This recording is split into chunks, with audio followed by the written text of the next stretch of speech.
光里古色古香的油纸伞，犹如一朵朵姹紫嫣红的盛开花朵，是林荣军结合传统功法与现代艺术交织出的创新力作。这是我父亲、我母亲。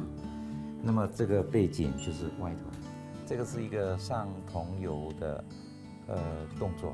年逾40的老纸伞，数不交易，是父亲当年亲手编造的传家伞，珍贵无价，如今巧妙拿来当灯罩。念兹在兹，伞里有传承，也有甜蜜意涵。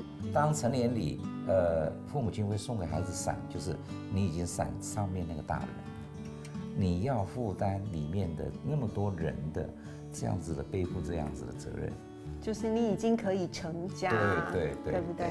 油纸伞代表多子多孙的福气，也能趋吉避凶。在客家人的生活中，可不只是遮风挡雨而已。源自广东师傅的手工艺，成了美浓的代表产物。一度没落的技艺，如今再被拾起。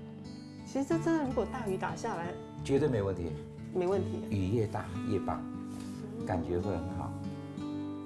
漂亮哦！曾经盛极一时，10多家油纸伞店在美浓，如今在中正湖畔仅存2、3家，商业气息依旧淡薄。油纸伞撑出的世界美丽恬静，所以这些油纸伞实在每一把都让人爱不释手，而且很有自己的味道，对不对？我说亚杂都贴片就很特别，这些伞很有客家味道。清油哈嘎米西哦，清油哈嘎米西或者伊油哈嘎米西，就很有客家味道。